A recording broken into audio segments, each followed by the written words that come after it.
How did you get involved with this case? In 1979, I walked into a bookstore and I saw Lee and Britt Elder's photo book on the Meier case.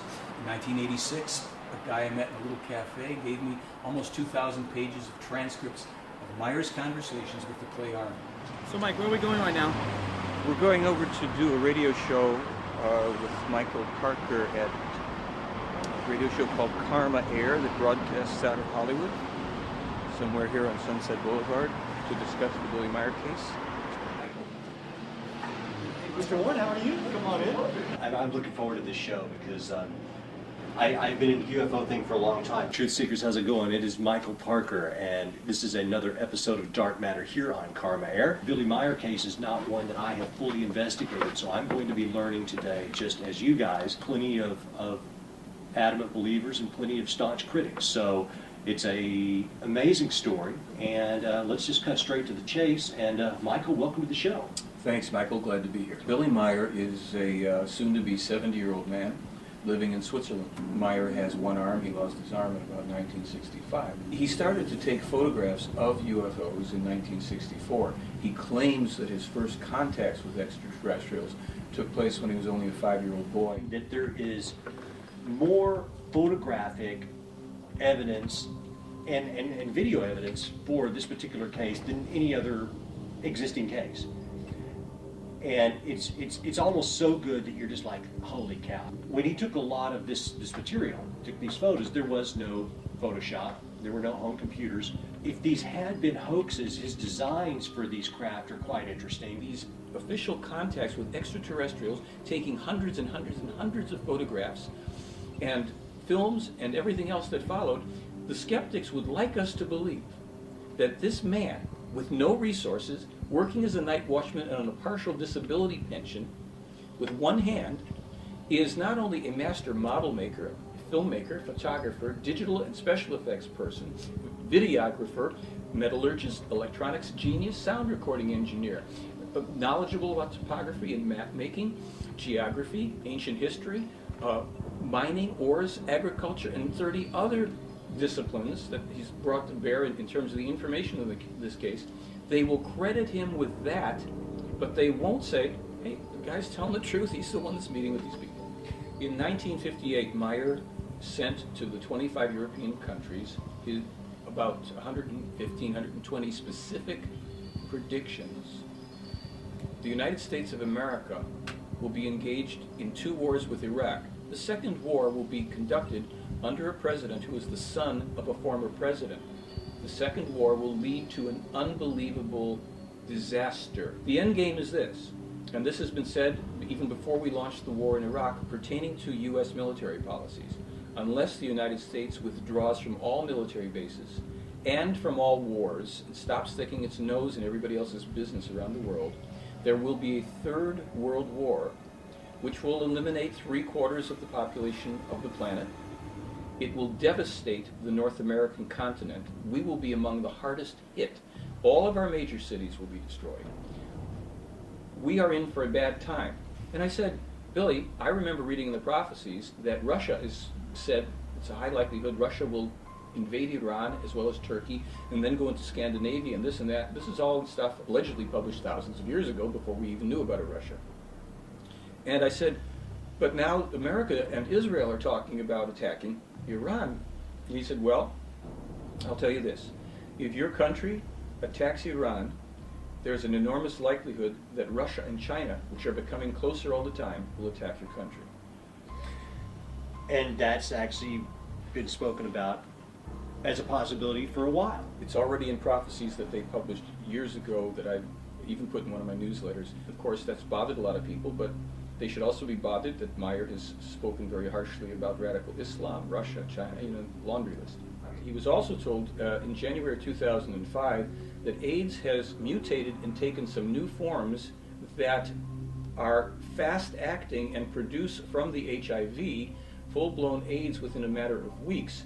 Now, they've also said that there would be a cure for AIDS coming, that would be a vaccine that would either occur or be in development by 2006. I haven't heard an update on what that is, but with this problem with the new strains of AIDS, they've just said very clearly this is something that Your scientists don't know as much as they think they know about most matters. The case is so full of prophetic, predictive information that wherever you can actually check and see, did it happen? Is this what's happening? Okay, it happened. Are the details the same? Yeah, the details are the same. Well, who published it first? In every case but one that I know of, Meier published it first.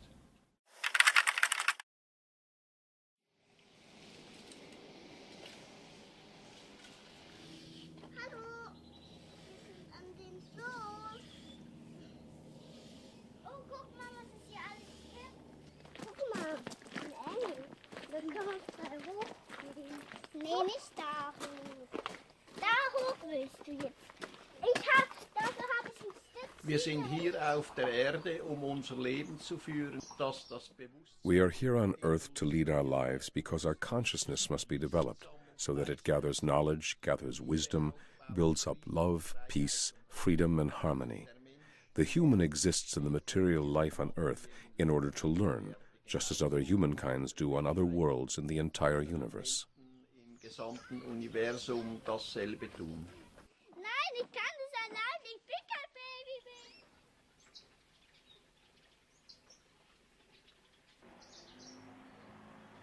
Mein Name ist Eduard Albert Meier, genannt. My name is Edward Albert Meier, but all around the world I am simply called Billy. I received the name in Tehran when I was on the road, and since then this name has remained with me. Meine Kindheit, die war I'd say, in and of itself, my childhood was very good and very pleasant for me.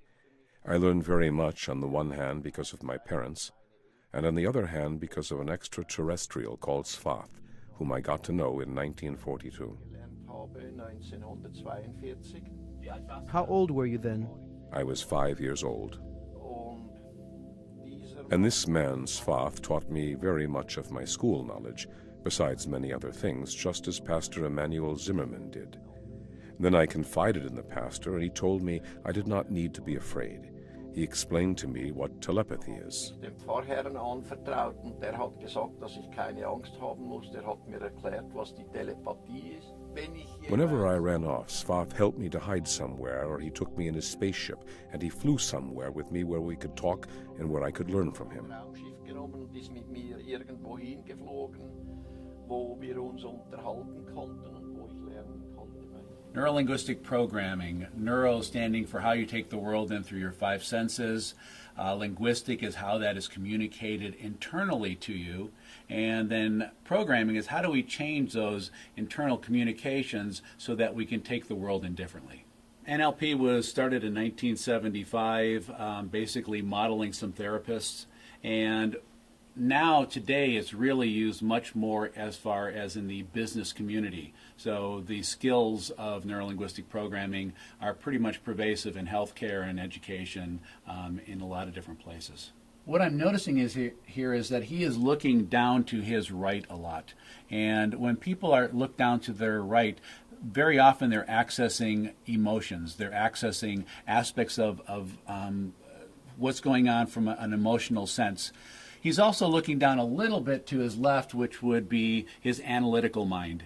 So, but most of this is looking down to his emotional self. It looks like he's talking pretty slow at a nice pace, so that would be congruent with him speaking from his heart.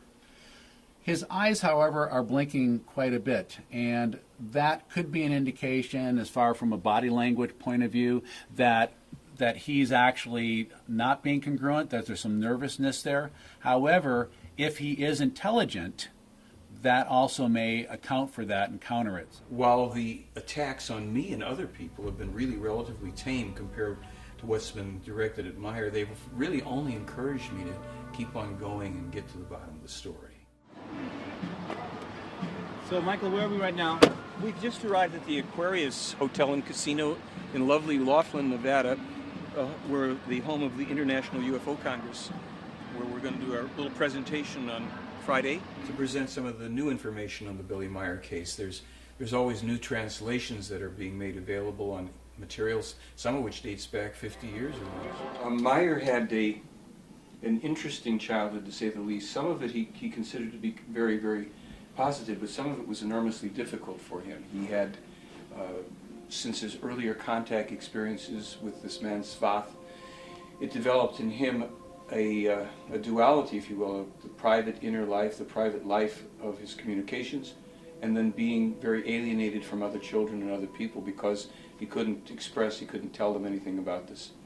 He had support from a parish priest, Father Zimmerman. And Father Zimmerman became a confidant. He had actually been contacted, apparently telepathically, by the Plejaren to prepare him to be a source of help for young Meier, who they told him would come to him. There was one situation where a woman had been abusive, beating him.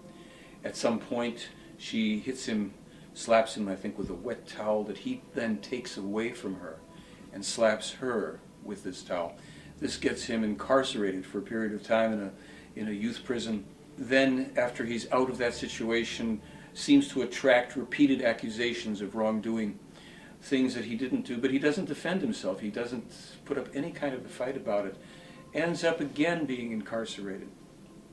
He escapes from this facility, and in the process, I think he breaks a bone in his foot, injures himself. He goes and joins the French Foreign Legion. We're talking about somebody who's 15 or 16 years of age. I joined the French Foreign Legion because I simply wanted to leave everything behind me, the false accusations and so forth. I wanted to elude the court, and then when I was in the Legion, I came to the conclusion that that was not the correct way. He found himself with people who loved to kill and who were trained to become better and better killers. It was not something that was his calling. And he escaped. He did something quite unusual. He walked out across the desert, left the French Foreign Legion behind him. That's why I returned to Switzerland, and I gave myself up to the authorities, who locked me up in an institution for more than 2 years. He learns a variety of different skills. He's befriended by one or more people there who want to assist him and help him in his development, his life. He's a young person still. And many of these skills he would learn in prison, he would employ and use later in life in various ways. In each case, I financed the travels by working underway, as is customary and right, to honestly make my way through life. Now and then, Svath also took me to various government people who I met and with whom I could speak, and indeed, through a speech translator, the small translation device which had been fastened on my belt or breast pocket, and so each time I could have a conversation with the concerned person without problems. So konnte ich mich jeweils problemlos mit den betreffenden Menschen unterhalten. Svath war bei diesen Personen. Svath had previously been with each of these people who he had introduced to me. He had had conversations with them, and he was known by them as an extraterrestrial. There were various persons, for example, Gandhi in India, Farouk down in Egypt, and in Abyssinia, in today's Ethiopia, I met Selassie. So you ready for the speech presentation? Pretty much. It's not something I rehearse exactly. I just lay out my bullet points and things that'll be on the screen, and then tell the stories. And he covered 142,000 miles on foot, hitchhiking, worked something like 360 different jobs, from a dog catcher to snake handler, private detective. For a while, he was known as the Phantom.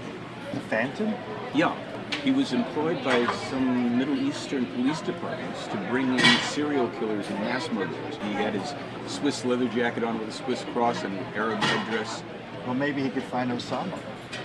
Yeah, nobody else seems to be able to do it. It's funny you say that because Meier actually met Saddam Hussein when he was an up-and-coming thug. Saddam Hussein habe ich auf einer meiner Reisen kennengelernt. I met Saddam Hussein during one of my travels down in Baghdad.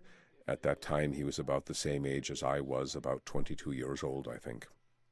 I don't know any more precisely because it was a long time ago. He was already someone who had turned to crime and who said that if he could one day somehow take control, he would do everything to be recognized by the people, even if he had to play the role of a holy person. Dann würde alles tun, vom Volk anerkannt zu werden, selbst wenn einen Heiligen spielen müsste. Als Svath. When Svath died in the early 50s, I was contacted by a female voice. A short time later, a young woman named Asket appeared who then took up contact with me. And these contacts lasted for another 11 years. What we're told in this case is that Billy Meier has been the contact person chosen by these extraterrestrial human beings for a very specific purpose, and that is to bring to our world once again what they call the true teachings of creation. The Pleiaren are said to be extraterrestrial human beings who live in a star system that is in the direction of the Pleiades star system that we can see in our night sky. The common portrayal of extraterrestrials as little green men or little gray people is part of a disinformation campaign. We're told that there are so many extraterrestrial human races in the universe that we would be surprised.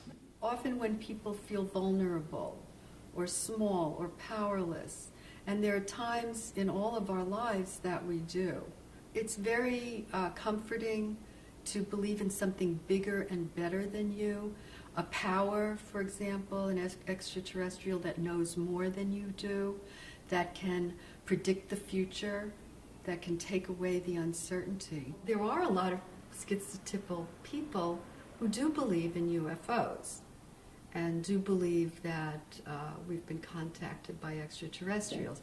There is also something called a delusional disorder, which is considered a psychotic disorder, but it's very interesting. People who have this disorder appear very normal, except for a very compartmentalized delusion that they have, like that they have a relationship with extraterrestrials. Other than that, they function, pretty well. Do you see yourself as a missionary of Billy Meier? I hope not in the sense of the word that I understand it. I do feel a sense of mission. Does that make me a missionary? I hope not. What's wrong with being a missionary? Well, I don't want to knock on doors and tell people how they should think and how they should behave and what they should believe and that they should believe anything in particular. What I do want to do in my presentation, in my personal work, is to say, please look at this, please consider this, think about this. This is what's alleged. This is what we claim we can prove. This is what's still speculative. What does this mean? It's a non-bizarre delusion. So you ask the question, what's a bizarre delusion versus what's a non-bizarre delusion? A non-bizarre delusion could very well be that extraterrestrials have contacted somebody, but the person might be diagnosed with delusional disorder. Again, it doesn't mean it's not true. And this is where things get ambiguous. So, I, for one, can live with the ambiguity of it. I'd kind of like to think that, extraterrestrials have contacted us. I'd like to believe that, and I'd like to see the evidence. Together with Asket, I traveled around and was also able to make various trips into the past with her and also into the future, but I don't want to talk about the travels into the future. I not only told friends but also other people about the future, and some of them even misused that information and tried to make money from it and were sentenced and imprisoned. Das versucht in Geld umzusetzen, wurden verurteilt und eingesperrt. If a person could really know the future, it would be probably an enormous burden, depending on what we're talking about. But certainly if you saw events that were going to occur with certainties, however that would be possible, and these were negative events, disasters, etc., that would be a terribly disturbing thing. Knowing that one could not change or alter that would be enormously frustrating. He claims to have met a man called Emmanuel, and Emmanuel, according to the information in the case, would be the man who we know as Jesus Christ, or at least the Jesus Christ figure would be, according to the Meier material, a fictionalized version of a real man who lived 2,000 and some years ago, who indeed was crucified but survived the crucifixion. Als Immanuel gelebt hat, When Emmanuel lived, who was later falsely named Jesus Christ, and who never had anything to do with the religion which was made from his teaching, Zu tun gehabt mit dem, was aus seiner Lehre als Religion dann entstanden ist. Emmanuel was not an extraterrestrial. He was therefore a human being from this world, begotten by an extraterrestrial with a terrestrial woman named Mary, and was born here on the earth as an earth human. Eine Frau namens Maria gezeugt und hier auf der Erde als Erdenmensch geboren. Und warum hat Asket dich ihm And why did Asket present you to him? I don't actually want to say anything about that. Nicht sagen. What is the Talmud of Emmanuel? The Talmud of Emmanuel is a document. It came about when Billy Meier and Issa Rashid, who was a former Greek Orthodox priest, were led telepathically to an area outside of Jerusalem by the Pleiaren, and they found and dug their way into an abandoned ancient tomb. The stones on the floor, concealed for a while, for 2,000 years apparently, resin-encrusted, animal skin-wrapped scrolls, which they took out and removed from that location. When they opened up one, they found they were in Aramaic. So Issa Rashid took the scrolls, began a translation process. In something like 7 years, he sent Meier about 1/3 of these scrolls, translated from the Aramaic, in which they originally were, into German. He let Meier know that he was now virtually on the run with his family for their lives. He told Meier that there were certain religious factions of a couple major religions that found out that he had these scrolls and that wanted to take possession of them themselves. The information would prove to be enormously heretical. After Issa Rashid had translated a chunk of them, he took them and his family into a refugee village in Lebanon, hid the scrolls in the walls. It's said that within about a week's time, the Israelis came in and destroyed the entire village. The scrolls were destroyed, along with many of the structures and people who lost their lives. Issa Rashid and his family escaped with their lives into Iraq. And 4 years later, Meier found out that Issa Rashid and his entire family had been machine-gunned to death, ostensibly by the Mossad in Baghdad. For instance, Emmanuel foretold the coming of another prophet. He named him as Muhammad. He claimed that while this man would be a true prophet, his teachings would also be corrupted and a false and evil cult would be created from them that would give the Israeli people, the distant descendants, no peace until the end of time, unless, hopefully, both the Israelis and their enemies could make a conciliatory and honest peace with each other. The Talmud of Emmanuel contains prophecies about the fires that would darken the sky when greedy and power-hungry people would ignite the very oil of the earth. The Talmud of Emmanuel was discovered in 1963. The fires from the Gulf War that darkened the skies did not occur until 1991, 18 years after the Talmud was discovered. There are two artifacts that are shown in this book that Meier discovered in the tomb where the Talmud of Emmanuel was discovered. The first one was a small figurine that Meier says was left by the Indian healers with Emmanuel, the men who came and ministered to him over those 3 days while he was sequestered in the tomb. The other artifact is a piece of gypsum that Gabriel allegedly gave to Emmanuel. Both of these were left for Meier to discover, as he did centuries later. Als ich 1964 in Indien war, When I was in India in 1964, I lived in the Asoka ashram outside of Morali with a monk named Dharmawara, from whom I also learned a great deal. It was then that the opportunity arose for the first time for me to photograph spaceships, that is to say, beamships. große Möglichkeit gegeben war, dass ich Raumschiffe respektive Strahlschiffe fotografieren konnte. And that is my grandfather when he was in his late 80s, and myself a year and a half before I left to come to United States to pursue my university studies. As I continued my university studies, I have forgotten all about that contact. It never stayed in a place in my mind where it is utilized. I went on finishing my graduate work, went to help my country, became a diplomat, was sent back to New York to represent my country at the United Nations. Worked at it for 12 years. One day I was cleaning and came across the book again. So I thought before I threw it away, I should look at it. I opened the page and saw the name Ashoka Ashram. So I was wondering, how could our place be named in this book? As I browsed through it, I saw the stories. And immediately, I thought, I bet you it was the same Swiss person that had stayed at our place when I was a child. If he's the person that I knew, if he has the monkey, it's the same person. So Wendell wrote to him, and I think Wendell said within an hour, Billy wrote back. A few months later, I flew out. We sat and talked for 3 straight nights without sleep.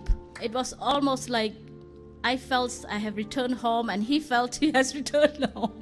So it was just sharing of some part of him that he has not been able to share so much with a lot of people before. She seems like her body language is congruent. So it's in other words, when she's speaking, her hands move with whatever is going on. She's saying, I remember this. Typically, if I was lying, I wouldn't throw something like that in because I'm trying to get through it as quick as possible. So she goes into little snippets of the story. I would say that the way she's presenting it, either she's rehearsed it really well or she's telling what she believes in. So this ship would appear, usually would be around the same time as I have the visitation, or sometime. This was taken by Billy Meier. It's 1965. It's a very hot day in Turkey. Meier gets on a bus, sits next to the window, sticks his arm out. Als uns entgegen ein anderer Autobus kam. When another bus whose driver was drunk drove towards us and rammed us, I was hurled out the window and my left arm was smashed and crushed to such a degree that it had to be amputated. Den hat es derart zertrümmert und zerquetscht, dass wegoperiert werden musste. For the next month, he wanders around, hallucinating. The police recognize him. They knew him as the Phantom. Instead of shooting him on the spot, they took care of him until he was well enough to proceed on his way. Wobei ich jedoch nach dem Unfall, das muss gesagt sein. Whereby it must be said that after the accident I first went down to Kuwait delirious.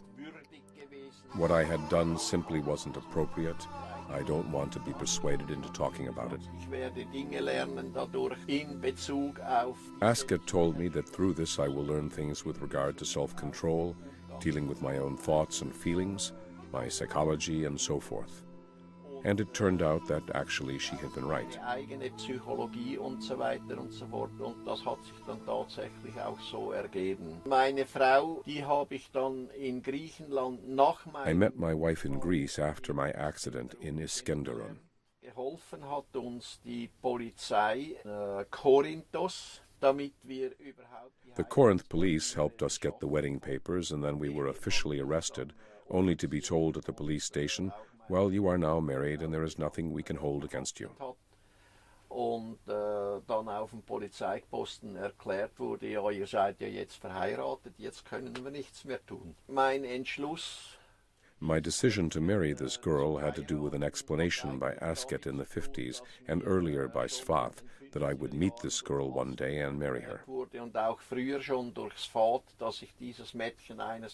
And it really turned out that quite bad things resulted in that my marriage wasn't happy and so on and so forth. Dass meine Ehe nicht glücklich verlaufen würde und so weiter und so fort. Und das hat sich dann auch tatsächlich zugetragen. Die Begründung... Ascot's and Svath's explanation was, were I to marry Calliope, I would settle down and would begin my mission and would perform this mission no matter what. Beginnen und diese Mission auf Biegen und Brechen durchführen.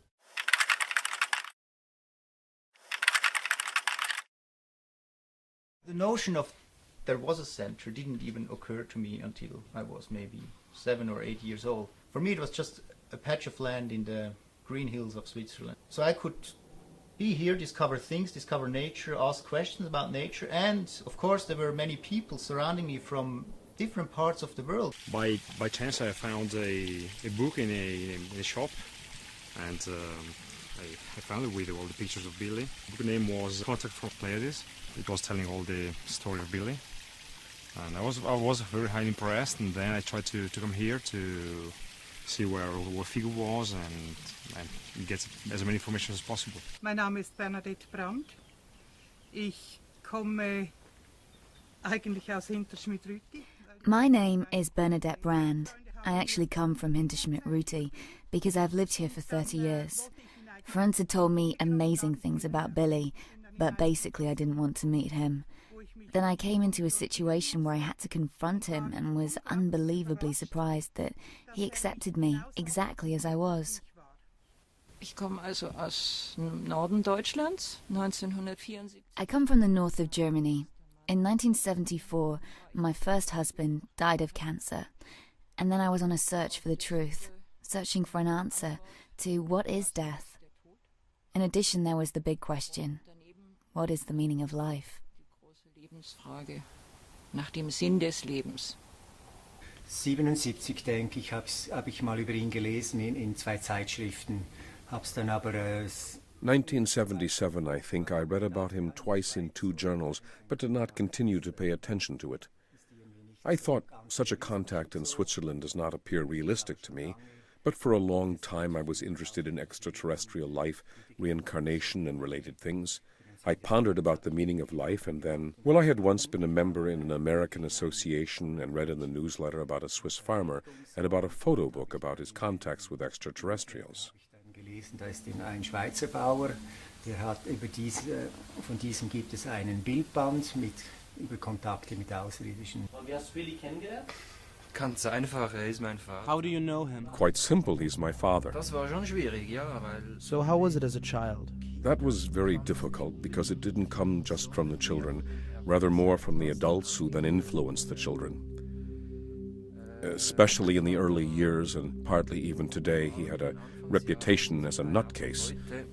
Als Spinner verschrien.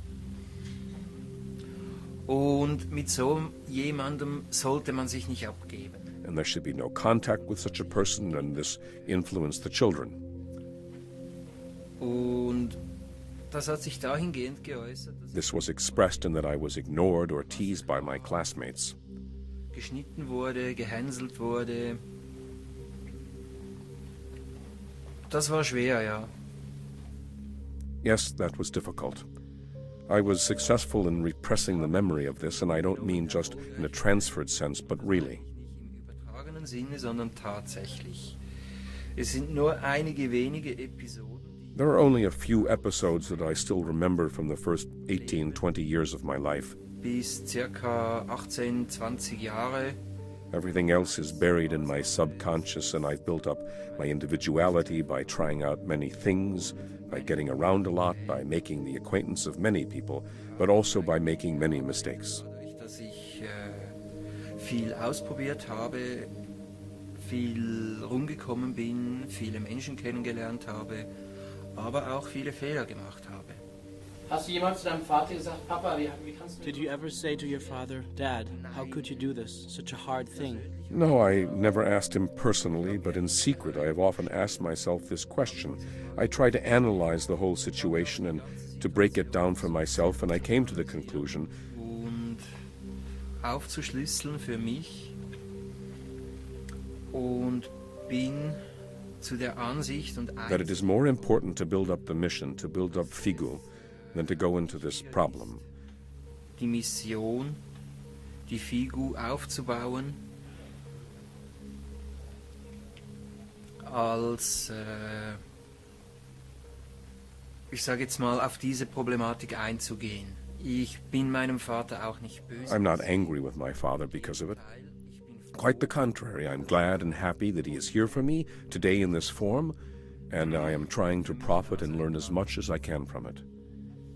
Und ich versuche so viel wie möglich daraus zu profitieren und zu lernen. Meine Mutter hat immer versucht, My mother always tried to drive a wedge between our father and us and tried again and again to incite us against him. und hat auch immer wieder versucht, uns gegen ihn aufzuhetzen. Das ist aber schlussendlich. Well, she didn't succeed in the end, and overall we have a good relationship with our father. Wir haben im Großen und Ganzen eigentlich ein gutes Verhältnis zu unserem Vater. Ist ja 12 Jahre war auf Reisen. He was on the road for 12 years, and naturally quite a bit comes together from real life. That fascinated me. The people as such, how they live, how they work, their way of thinking, their hospitality, other countries, other customs, that naturally expands one's horizons when one can experience something like that. Und da ist natürlich auch eine Horizonterweiterung. diesbezüglich, wenn man sowas erfahren darf. Und dann And one day the question arose, Jacobus, what do you make of extraterrestrials? Außerirdischen. Wo die Straße in den Wald reingeht, da ist Langholz gelegt. Where the road enters the forest, there was a pile of long logs, and very good photographs were taken there. Wo gehen wir jetzt gerade hin, Billy? Hier runter in Where are we going, Billy? Down to Lower Satellik, where we were able to take photographs of Semjase's beamship. konnten mit dem Strahlschiff von Semjase.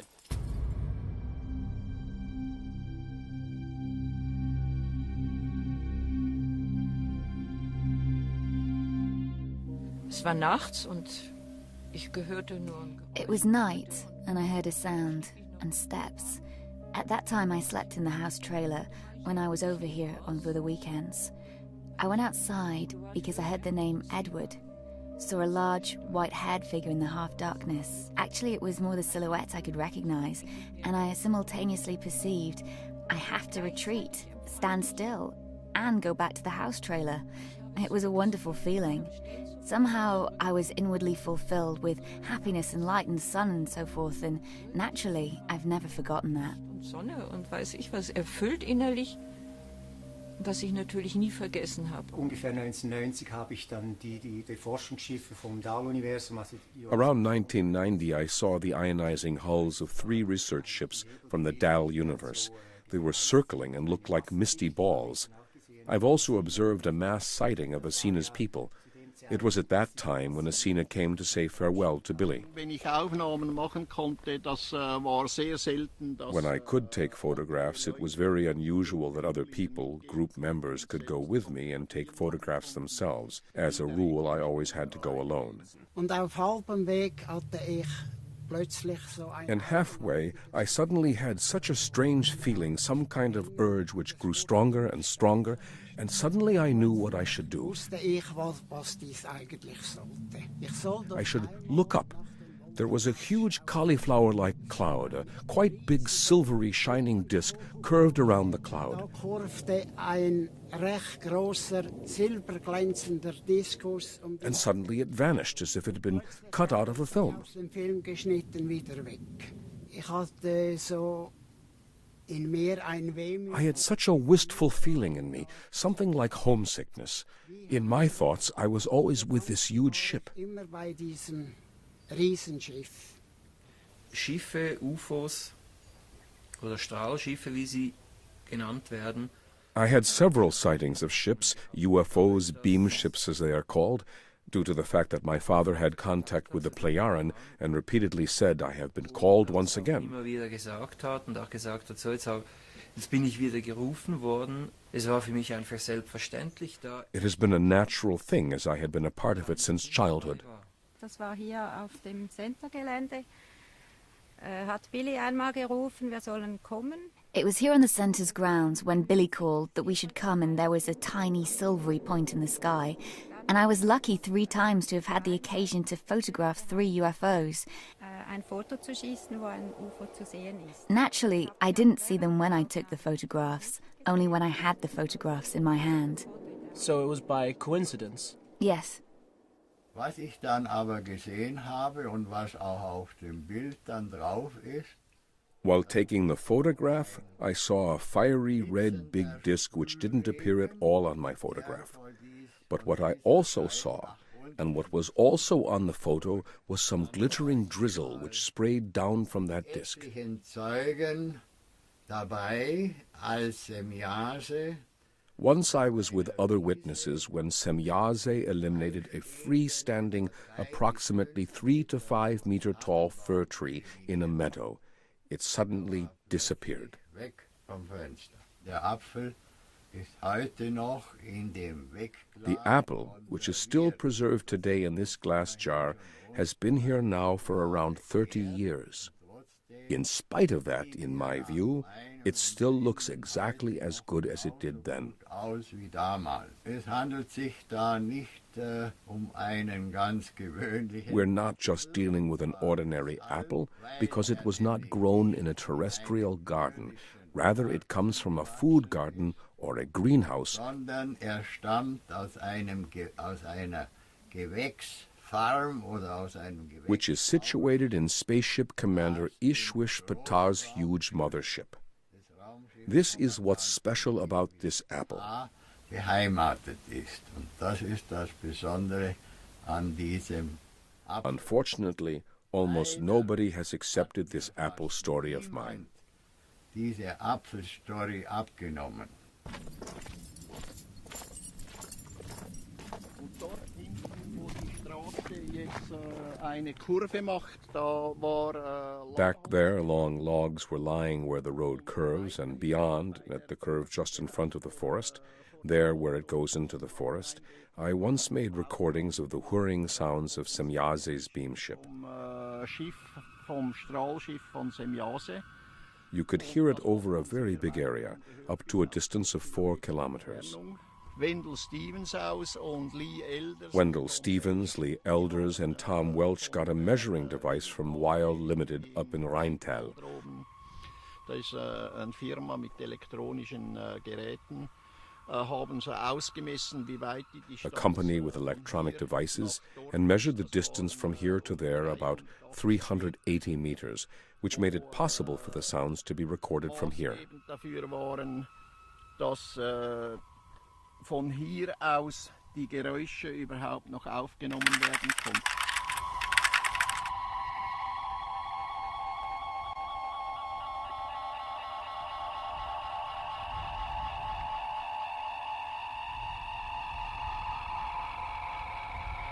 What's happening is the 10 different frequencies are converging on one central frequency, which is, I find, very interesting. This is probably one of the most interesting things about the tape, is that there are...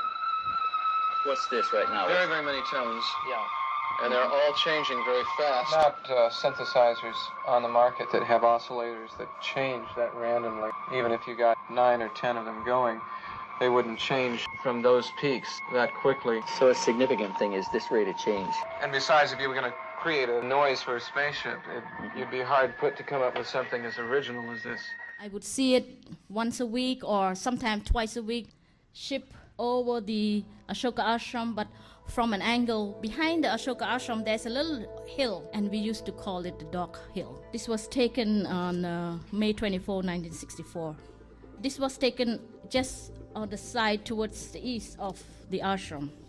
Sometimes I would see more than 2. There would be a whole bunch of them. Taken from monuments in that area. It's called the Qutub Minar. This is an old Indian historical monument. Very interesting and also important to me. A whole bunch of them. But this is one of my ayah washing my clothes, sitting on the veranda outside my room. When I had my experience, I have seen a lot of ships over the trees, near the well, on the doghouse. Sometimes it was very low. I could see a huge half of this room size of the ship. So when I had experiences with Ascot, it was also not something very unusual or strange for me. It was almost a return to some familiar state. Sometimes there would be a few villagers walking around and they would look up and see this. In the ashram itself, sometimes our servant would come and say, I saw something very strange. Have you seen? I would say yes, and that was the end of it. This is right on top of the ashram in the evening. Sometimes there would be people looking up with me, looking up, and some of them would see the ship very clearly like myself, but some would look at us and said, I don't see it. This is one of the phenomena where hundreds of people saw this. Even was written in the Indian newspaper in the 60s. Actually, one reporter was dispatched from the newspaper, I think the New Statesman or something. He came, talked to the villagers, talked to people who work at our place, and even talked to Billy and was shown the photos. Während einer Nachtwache von mir, da hatte ich mein Fahrzeug, hatte ich hier. During my night watch, I parked my car just here. Everything was dark here, and I came walking along this road. Heraufgelaufen, und wie ich hier so entlang laufe. As I was walking along, Ptah and his shiny little ship came over this hill, brightly illuminated between the trees over the tent there. Mit seinem Schiff hier so über das Center, hell beleuchtet. Die ganze Situation nach bald 20 Jahren ist etwas derartig Normales, dass The whole situation after 25 years is somewhat normal, and we deal with such unusual phenomena quite differently. im Februar, das war, ich schätze 2001, ich habe es mal aufgeschrieben. I had another interesting experience. I guess it was in February 2001. I wrote about it.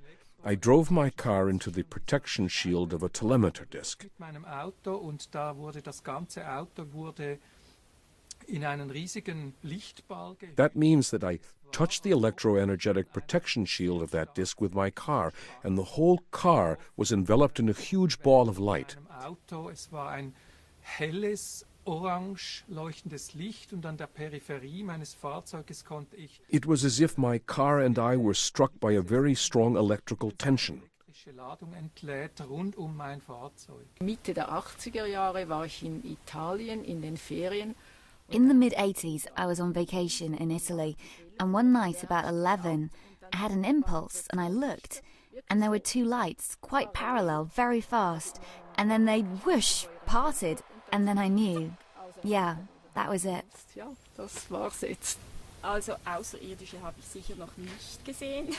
Raumschiffe, ja, also irgendwas. I've certainly never yet seen extraterrestrials, but spaceships, yeah, something silvery in the sky.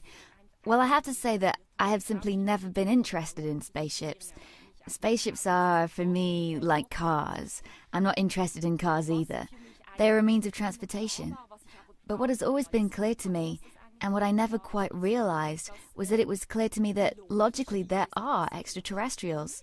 We here on Earth certainly are not the only ones in this huge universe. So, Mike, what's this photograph that we see here?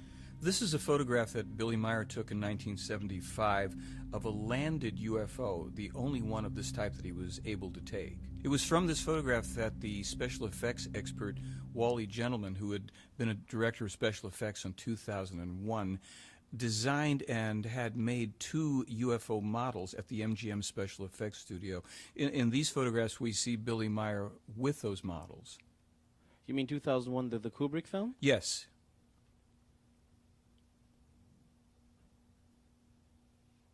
And what's the difference between these models versus, photographs that Billy Meier took of actual UFOs? Well, I think we're going to take a look at some of that. For instance, here we can see in this film the model, one of the models being handheld and walked about the property.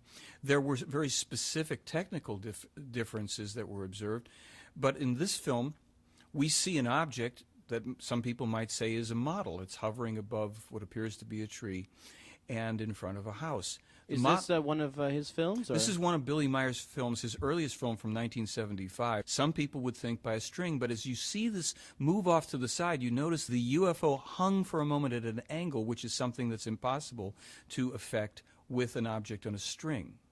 But it looks like so shaky and like being pulled up and down. Yes. And is this the usual way they fly? No, this was a demonstration flight, and some of what was accomplished here was the characteristic and to be expected movements would come from an object, a pendulum-like object, an object on a string. And then we see these other smooth and flowing movements as the UFO is moving about the tree. We're told that this was done for a couple of reasons. One, to actually demonstrate flight in a terrestrial environment, and two, to also give an out to skeptics who would have to say this cannot be an object from outer space. It would be too threatening to their belief systems.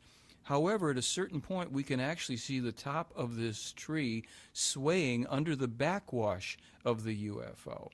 And if we look back at the very opening of this film, we will notice that there's a great deal of space between the UFO and the sky, making it very, very unlikely that it could be an object suspended on a string. And why is this film so blurry and looks like an old film? I mean, well, it is an old film, shot in 1975 on a snowy and rainy day, according to Meier, and shot from a distance. So what we're seeing here is a rather poor quality film, to be sure, and we're just having to make the best of it ourselves in our understanding. Is this tree still there today? The tree is no longer there, as is the case in a couple of the other films and photographs that Meier took. And what do we see here? Here is a much clearer film segment that Meier took with a UFO hovering above a road, and we can see a car moving slowly to the left in the bottom. Oh yeah, of that this white frame. dot there, yeah. The white dot. We're going to see another one in a moment. We also notice that there is a tree branch with some leaves to the left. Meier was encouraged oftentimes to have objects in the foreground for perspective and calculating the distance. Here the craft is moved suddenly to the left, and it's exhibiting a characteristic floating motion that we're told is really the craft riding on the magnetic field of the Earth. In this film, we can see an object, a toy made in the 1990s, invented by physicists, called a levitron, that exhibits this type of movement as this object in these repeated frames floats above the base. We dissolve here into Meier's UFO as it too is exhibiting that type of hovering, pulsing movement on the magnetic field of the Earth as he was told. Now watch as the object will suddenly dart away in one frame, disappearing from view. How is that possible? Meier was told that they have technologies that allow them to move out of phase, out of dimension, within a part of a second. They can not only move out of dimension that quickly, they can also pop back into dimension. When the films were examined at Nippon TV, they discovered that indeed there had been no cutting and that the object not only disappears in one frame, but pops back in one frame just as suddenly as you'll see here. So where does it go while it's gone? Well, that's a good question. As we observe it here disappear one more time, we can wonder just exactly where it goes. I don't have an answer for it.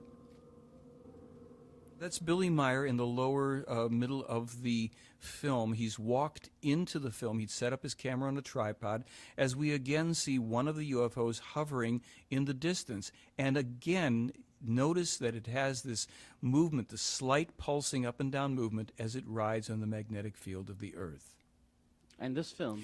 This film, Meier has the UFO as it comes in closer. He also zooms in on it a bit, and we will see two very dramatic effects of a light flashing there from the top. There, yeah. You see it? And then from the rim of the ship. Why is it flashing like that? That was not explained. As a matter of fact, when Meier mentioned it to them, to the extraterrestrials, they were surprised at that effect, and they wanted to see the film too. We see it again go on there. Now, as you watch this film, in a moment you're going to be able to observe more clearly that the craft is actually above the Earth. There's a bit of a hill or mountain just below the time codes there. So clearly this was photographed outside. This was filmed outside. And this is one of the films that the owners of Uncharted Territory, the Academy Award-winning special effects house, they viewed this film and determined that it was not a hoax.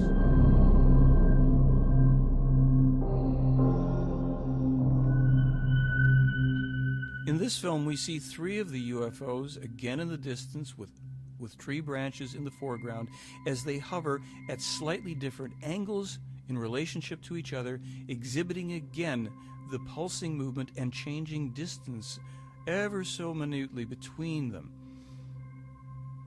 Uncharted Territory said that if they could duplicate Meier's films, they would have to go to CGI to do it because these clearly are not models.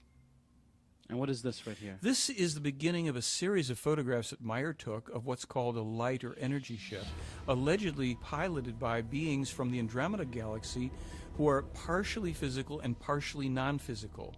Very high-level, high-energy beings. They did not communicate directly with Meier, and he could not communicate with them. Interestingly enough, Lee and Britt Elders, two of the original investigators on the case, claimed that they also saw a phenomenon in the night skies like this in Switzerland while they were investigating the case. Photoshop expert David Biedny claimed that Meier had simply used a light fixture photographed against a black background to hoax these photographs, in particular one that he claimed was a double exposure.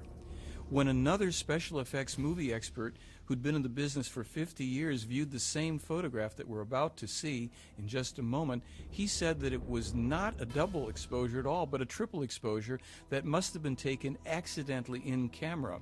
When Mr. Biedny was challenged to duplicate this photo to prove his point, he declined to even try. Is it this photograph right here? This is the one. Now, in the next one, this one, which is clearly not a double exposure, Mr. Biedny wouldn't even comment on it. This poses a problem for the skeptics because it clearly was not done outside the camera. And what is this thing that looks so interesting? Well, that's our wedding cake UFO. This was the only other landed UFO that Meier was able to take photographs of. And interestingly enough, in very much the same location as the energy ship when it was photographed in the previous photographs, right above the center.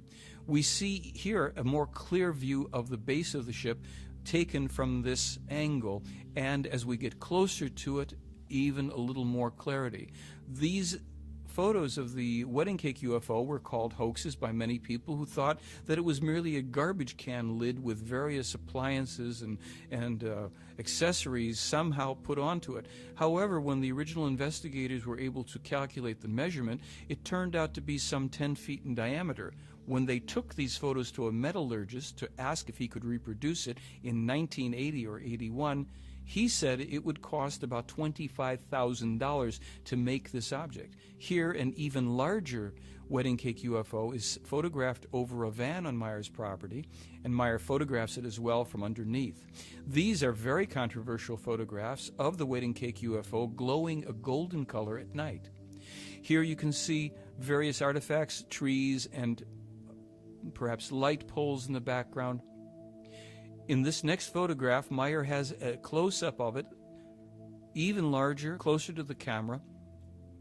And here, a telemeter disc moves off to the side, and the photograph of the tree and the car caused problems for skeptics who claim that this is really just a model tree and a model car. Here we can see the most dramatic of those photos as Meier photographs focusing on the distant large UFO, which is behind the car and not in front of it. Here the object is now clearer, hovering, and we can see the base of the UFO at night as it glows golden color with various protuberances underneath. In this next photograph, the center or the core, the top core of the UFO, the sleeve has been extended. If you take your time to do some measurements on it, you'll see that it's actually a different configuration. When was this video taken? This was taken in 1981 outside. Meier has the camera set up. This is his first video camera, and the UFO here is about 200 to 300 feet in the distance as best we can calculate. Meier snaps some of the photographs here. He'll then leave the frame. He'll go out of frame again for a while before coming back in. Some skeptics had claimed that this was really false perspective, that it was a small model tree set up close to the camera. For anybody that's been to Switzerland, rural parts as well, and especially near where Meier lives, many solitary trees appear on these hillsides, and they look all too good to be true unless you're familiar with the fact that there's a very vibrant life force. The trees are clear, solitary in many occasions. Here, this solitary tree has the UFO hovering virtually motionlessly in front of it. How is that possible? In the other films, it was moving. Here, it's like standing still. Well, it seems that the UFOs can be controlled consciously by the Plejaren. People have to think that through for themselves and see if they accept that idea. This is a photograph, a formerly top-secret photograph of one of the Nazi UFOs, the German UFOs that were developed during the early part of the Second World War, supposedly with the help of extraterrestrials who, upon further determining the nefarious intentions of the Nazis, input into the designs elements that caused these craft to not be able to function as the Germans had hoped they would. Nonetheless, it's said that during the Second World War there was an intense bombing run by the Allies. 800 bombers were sent up. Only 2 of these craft were sent up and were able to destroy 200 of the Allied bombers, according to Lieutenant Colonel Wendell Stevens. How did the Nazis supposedly get these UFOs? Supposedly they were helped by an extraterrestrial race that thought that the Germans at the time would develop and utilize these craft to bring about a more peaceful world here. And this only goes to show that extraterrestrial or not, whenever human beings are involved in something, things can and ultimately will get messed up. You mean they talked to the Nazis and gave them UFOs? They apparently input the information telepathically to Nazis, or at the time German scientists, who were unaware of the contacts themselves. They thought that they were developing these objects themselves. And after the Second World War, some of these objects survived, and some of the Germans fled to South America with them. Different countries came into possession of these plans, such as the United States, Canada, Russia, and England. Other countries as well, later, such as France and China, developed this type of alternative craft, which, while it does not have the capability of true interplanetary, let alone interstellar spacecraft, is used even today to create UFO sightings around the world. So we are told by the play Aaron and Meier that the greater majority of so-called UFO sightings are actually craft that are U.S. and other secret military craft.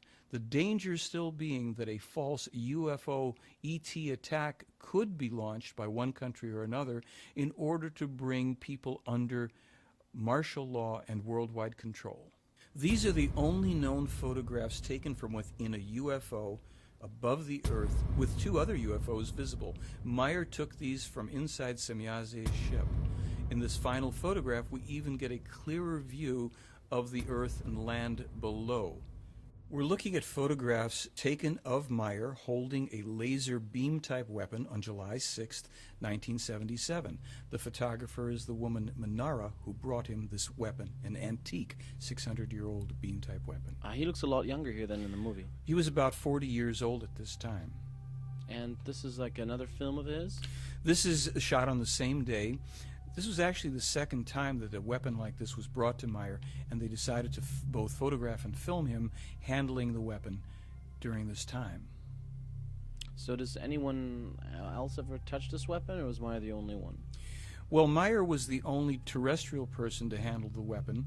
Manara was the person who brought it, and another woman named Alina.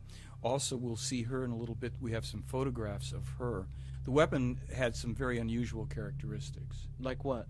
Well, the weapon was said to have a range of 37.2 kilometers, and it had a screen on it that Meier could look into and see up to that distance, as if whatever he was looking at was close at hand.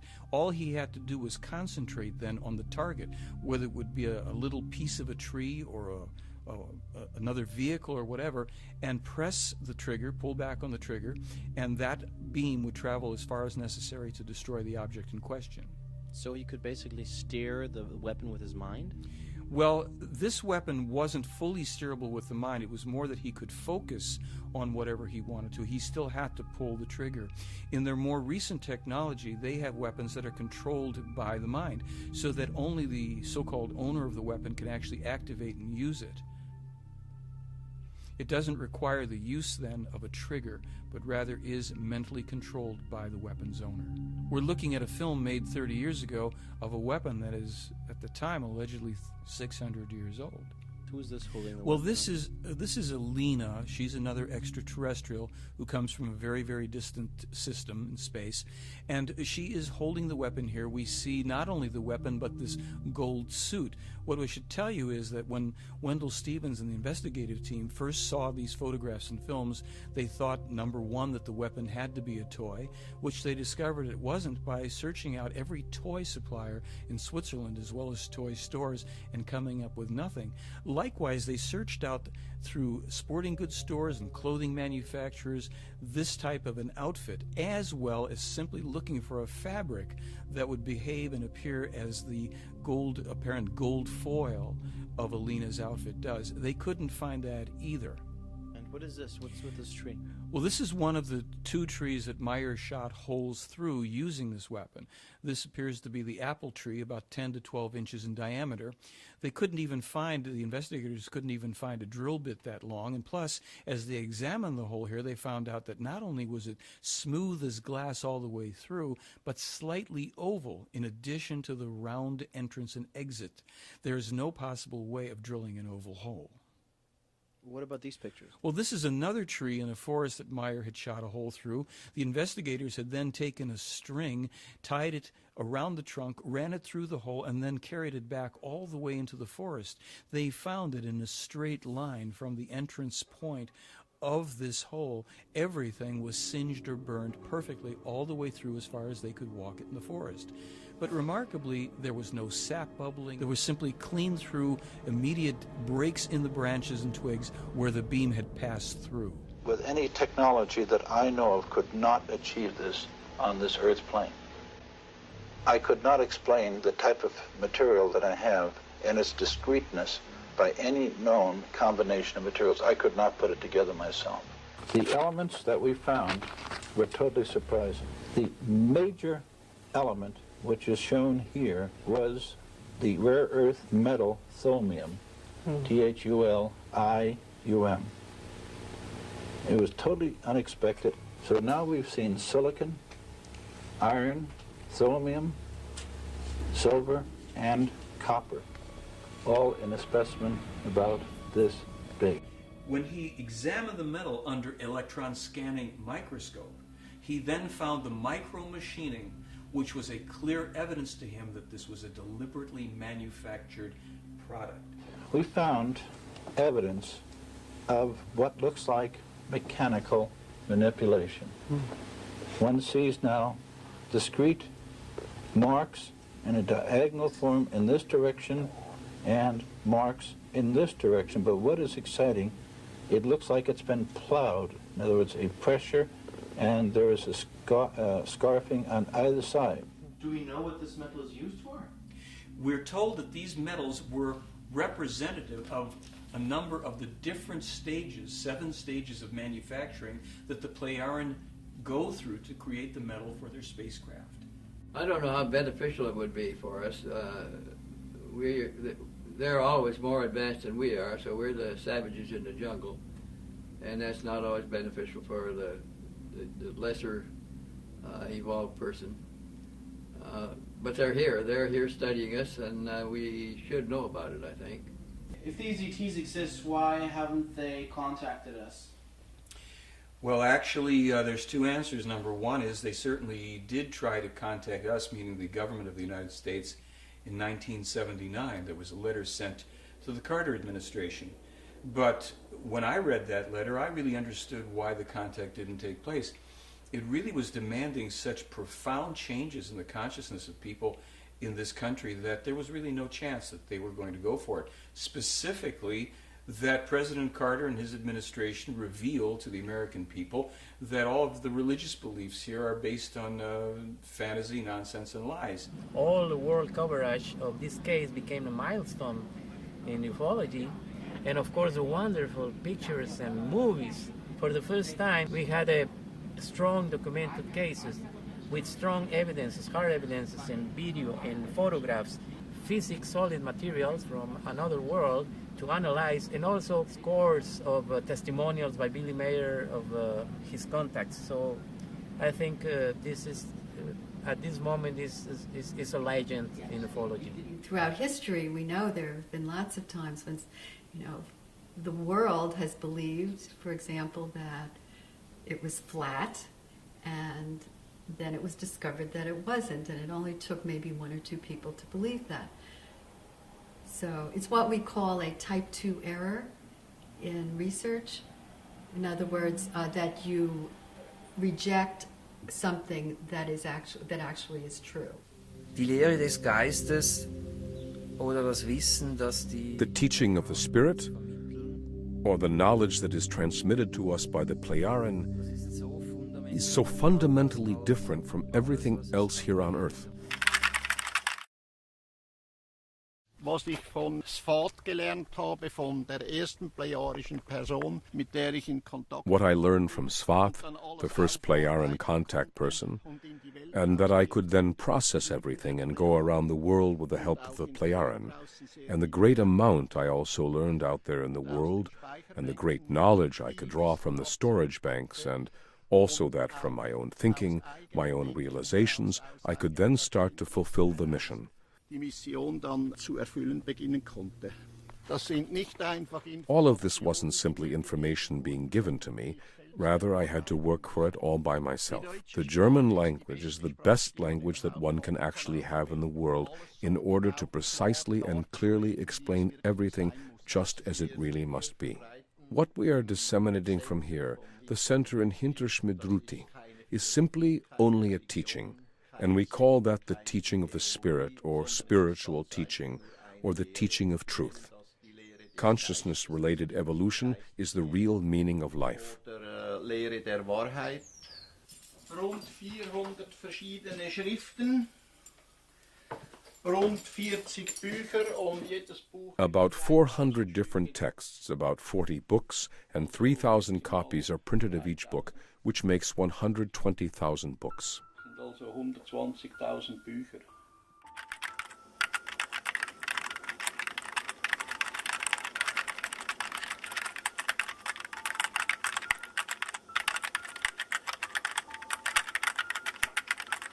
Das Universum, das ist schon The universe is already very, very old, and everything took its time to come into being, even human life. The beginning is the cause from which the effect came about. It's the law of causality which has to take effect. Der Sinn des Lebens ist die Evolution. The meaning of life is the human being's evolution with regard to his consciousness. Was ist Gott, Billy? Gott, das ist eine imaginäre Gestalt, die die Menschen geschaffen haben. Billy, what is God? God is an imaginary figure which has been created by human beings so they don't have to bear responsibility themselves. Rather, they can shift it onto a deity. But God, in and of itself, is nothing other than a title for a human being who is very highly evolved. Gott ist also nicht das, was die Menschen irrtümlich annehmen.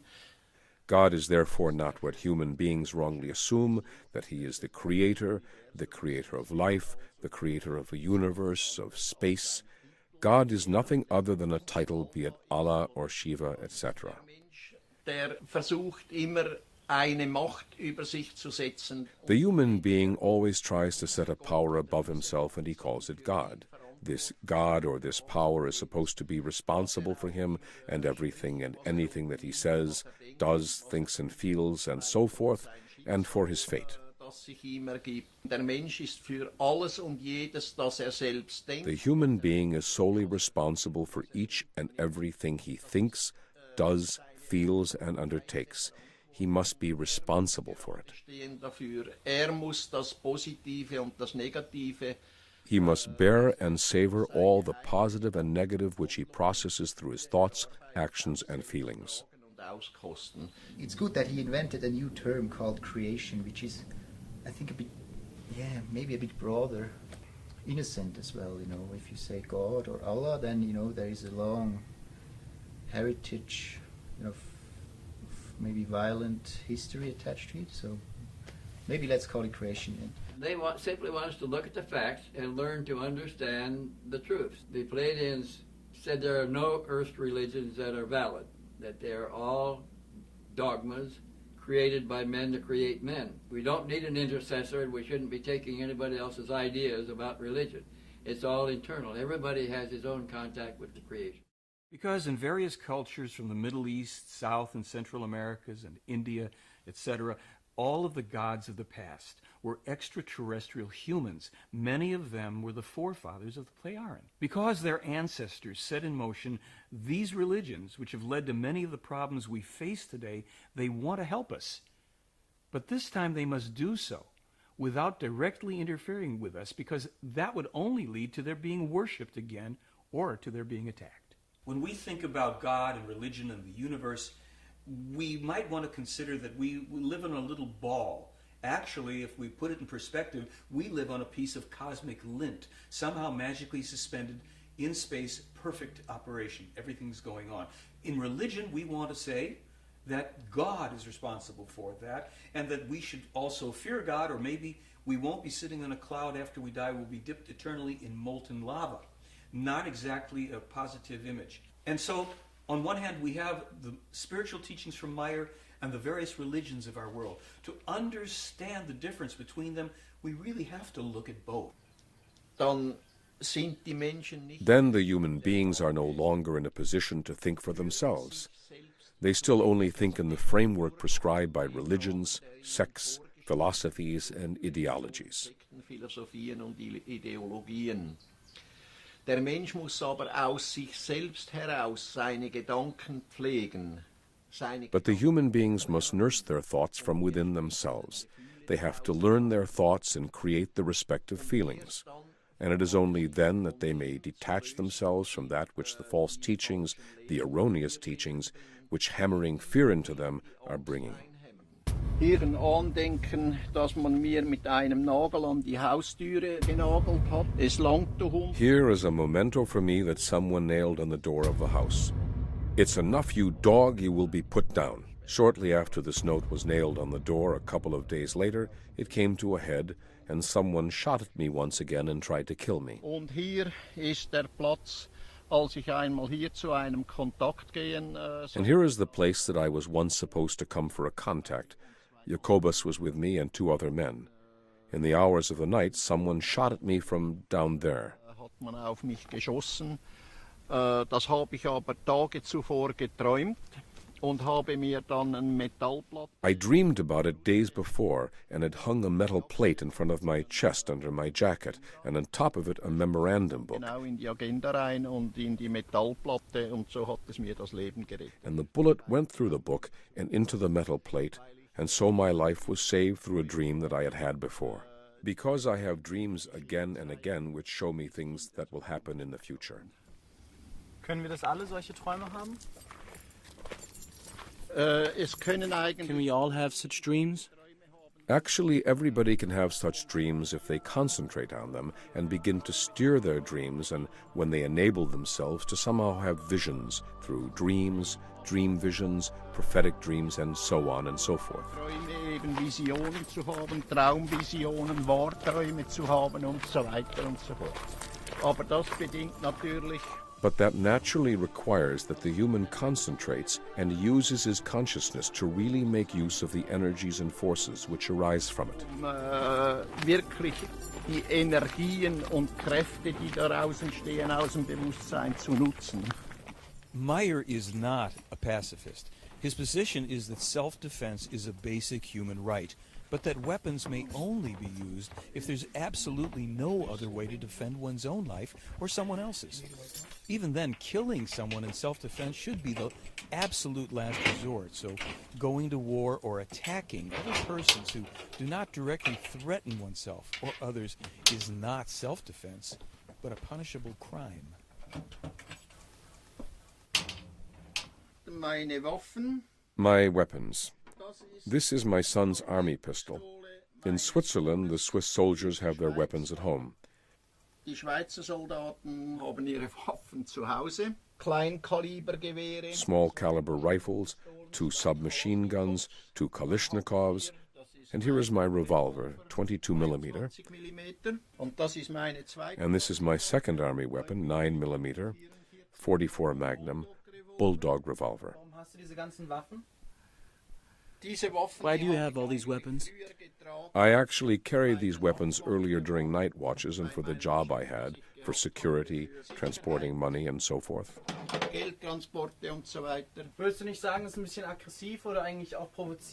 Wouldn't you say it's a bit aggressive or even provocative to hoard so many revolvers, so many weapons? No. And this is my army pistol.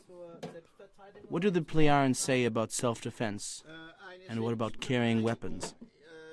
Self-defense with weapons is actually only appropriate if it effectively involves defending a life. Wenn es effektiv darum geht, ein Leben zu verteidigen. Ich sehe mich ganz einfach. I see myself quite simply as a teacher, as a herald, even if they say that I am a prophet, and I simply see myself as a quite normal human being. Als ganz normalen Menschen.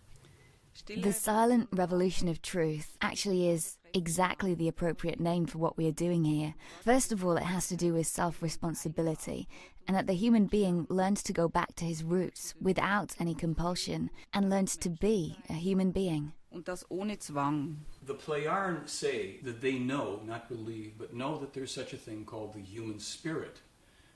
And there is a soul, but the soul is a transitory element of human being, kind of located in the solar plexus primarily, and it dissolves after death. Let's get back to the human spirit. That is the eternal and immortal part of us. There's a physical location for it, which is deep within the brain. They claim that they know this to be true, and that they also know that people live numerous lives. We're talking about millions and millions of different incarnations. So if, in terms of reincarnation, we might have a slogan that says, don't worry about dying, you'll live through it. In living through it, it means that you actually are born again into a different personality. They know, therefore, scientifically, that the human spirit comes into the fetus at the 3rd week, the 21st day. Therefore, they allow abortion up until that point, but they don't allow it afterwards because they consider that that would be murder. So in our world, because we don't know for certainty that there is a human spirit, we don't know that there is reincarnation, we either believe it or we don't, we are polarized. Those people who believe that abortion is okay under any conditions, and those who believe that it isn't under any conditions. Both sides are actually right and both sides are wrong. Once we know scientifically that there is a human spirit, and when it comes and attaches to the embryo, we would resolve that polarization just as the Plejaren apparently have. Dies hier, das ist der Lebensbaum. Und der hat seine... This here is the tree of life, and its branches are pointing upwards. But what's declared to be the peace symbol these days is the rune designating death.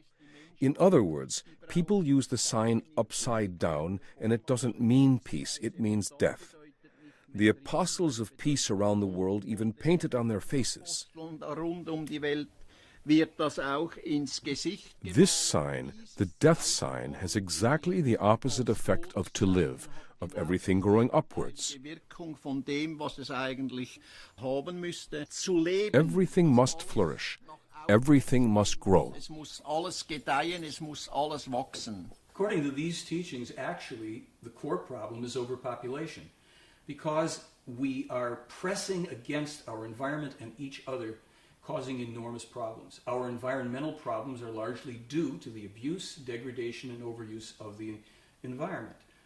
Meier has been writing about this since 1951. Global warming, which is a natural occurrence to a certain degree, is now 3 to 1, 75% human-caused, largely due to overpopulation. It also produces another problem, which is illegal immigration. When people in a country have not attained economic and educational standards, productivity, at a certain level that they crave, they will migrate into another country where that accomplishment is present, and they want to take advantage of that system. It doesn't mean they're bad people. It's an impersonal thing. It simply means that they are not prepared to solve their own problems. They will therefore start to degrade the very system that they come in and take advantage of. They don't help their home country, so they actually betray their responsibility to bringing themselves and their countrymen, their land, up to the level that they would aspire to have. Illegal immigration sets up strife, famine, wars, civil unrest. So when the Plejaren said, years and years ago, decades ago, that the United States will suffer 2 civil wars, one following the other, I laughed at it until I start to look now at the problems that we are recognizing in our own country due to illegal immigration. What's the solution to overpopulation, Michael? According to the information of this case, a cessation of births. Very simply, there is a staggered means of introducing births into a society once it has attained a reasonable level population. Was würdest du sagen zwischen Mann und Frau? Wie funktioniert sowas wirklich? What would you say about the relationship between a man and a woman? How does it really work? An interpersonal relationship between a man and a woman must naturally be defined according to what the personal circumstances are with the two people. An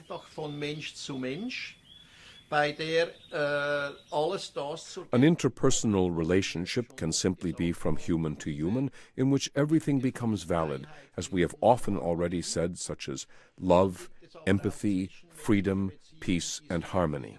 Then there are also interpersonal relationships which reach very much further, and indeed to the extent that a friendship comes about whereby all these values become very much deeper.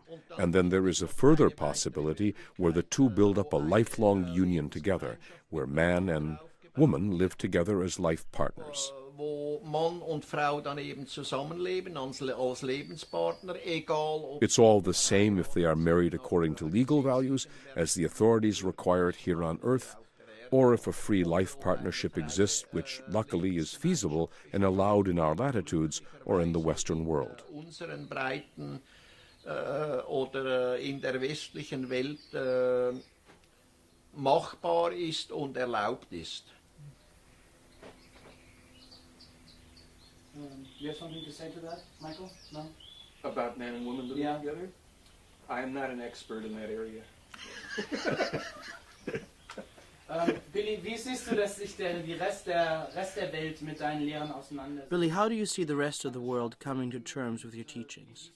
How can that come about? When we are talking about the rest of the world, beyond our center here and beyond our Figu community, it can only come about the same way that a small snowball rolling down a hill will accumulate more and more snow and grow bigger and bigger. That means that the people who come to us and understand what we teach and also make the effort themselves to transform what they learn into reality will further carry it to their neighbors, acquaintances, and friends, and so forth. And in this way, everything slowly spreads out.